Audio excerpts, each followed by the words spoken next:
kind of shame on Microsoft because they've got to know that there's taxable income associated with the prize, right? Yeah. So why wouldn't you just compensate for that?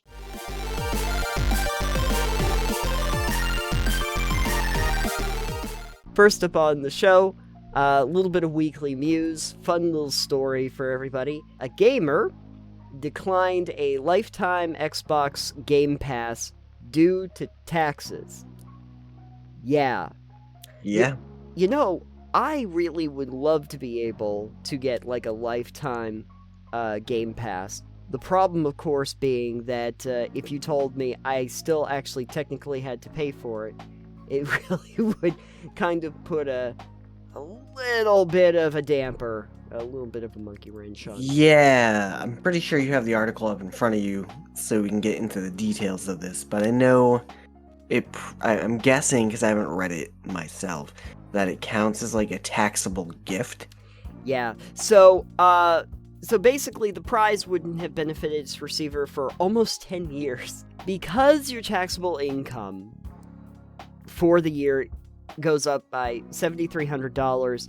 It means that your federal tax bill goes up $1,752 in addition to state income tax. Yeah, if you have that. If we you have state happen to income. live in a state where that's not a thing, so. Hopefully this sadly unfortunate Reddit user, I don't know where they live, but as noted by the OP, the prize in question would not really be beneficial until almost 10 years have passed. Well, yeah, that's like 10 years you'd be paying for before it actually became useful. The thing that I find really interesting is that there's probably a few people that live outside of the United States that don't understand what's going on here, because... What, American tax law? Yes, exactly. But anyway, yes, prizes are indeed taxable income in the U.S. Welcome to our country. Yeah.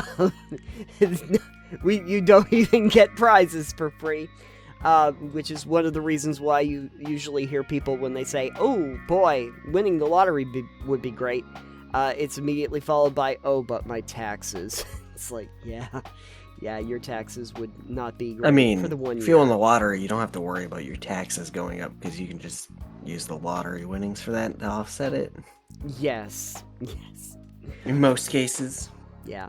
One of my favorite comments, though, on the post was, "I just wouldn't have claimed it." I think the one problem is that it's not real easy to hide, because, like, the organization just gave it to you and it links to an account.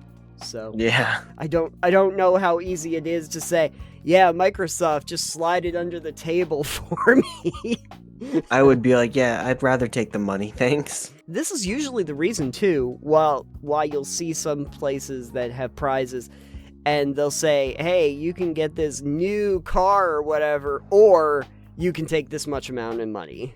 And it's like, just give me the money, because now I know I can pay the taxes on it. It's kind of shame on Microsoft, because they've got to know that there's taxable income associated with the prize, right? Yeah. So why wouldn't you just compensate for that and pay that hot? I don't know, because they don't care. It's not their problem after they give it to you. I know, for instance, at work, we have this thing they offer for free for all employees. It also counts as a taxable gift. They just don't tell you that. But one of the people I worked with at my last store was like, "More information, please?"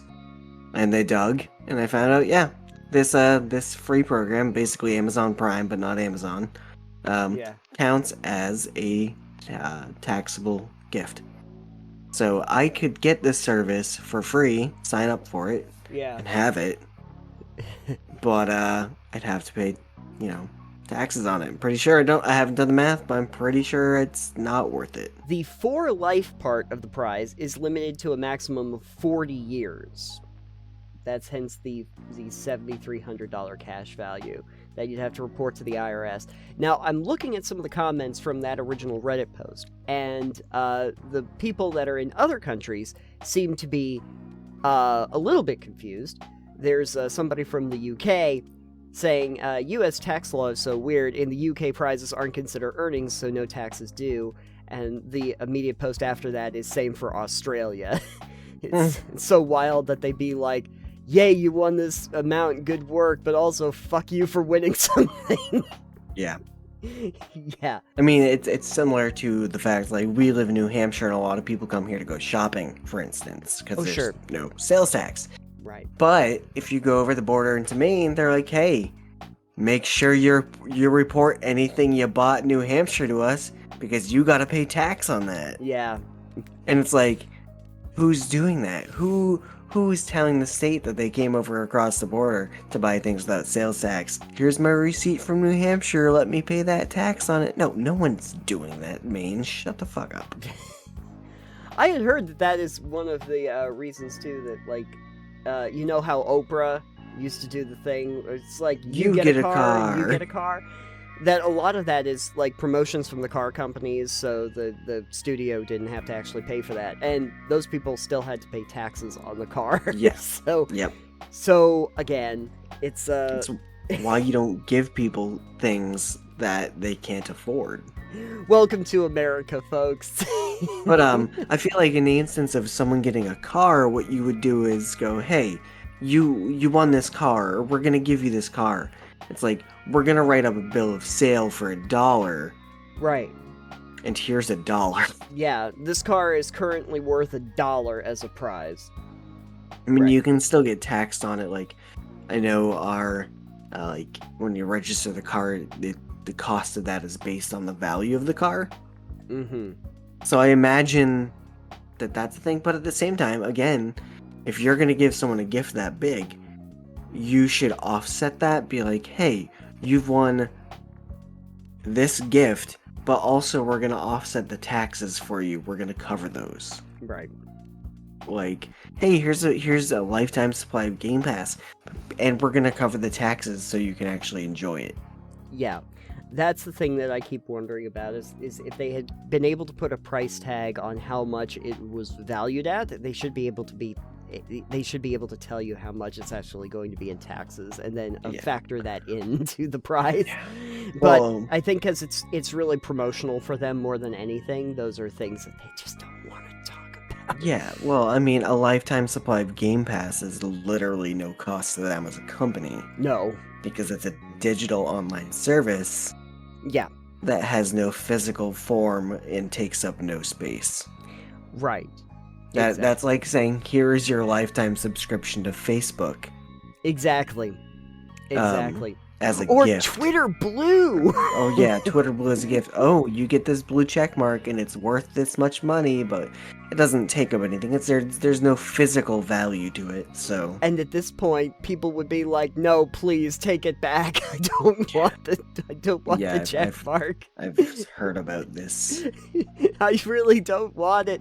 So, yeah, at any rate, and if they had to pay the taxes on it, it would actually be cost invested in, which is the reason why they don't want to do that. It's probably also the reason why they can do promos for like $1 for the first 3 months or something of Game Pass so easily, because they figure that, you know, what's your inherent cost? Offering a service that is another user that they can put onto the statistics to say that, you know, hey, there's more people playing on Game Pass. It's like, yeah, it works out great for them. So anyway, yeah, something interesting, just for people that are not familiar with how U.S. tax code works. I hope that y'all learned a little something, and be aware of that if you end up getting a very large prize that is not specifically monetary. You might want to be aware of that in the future.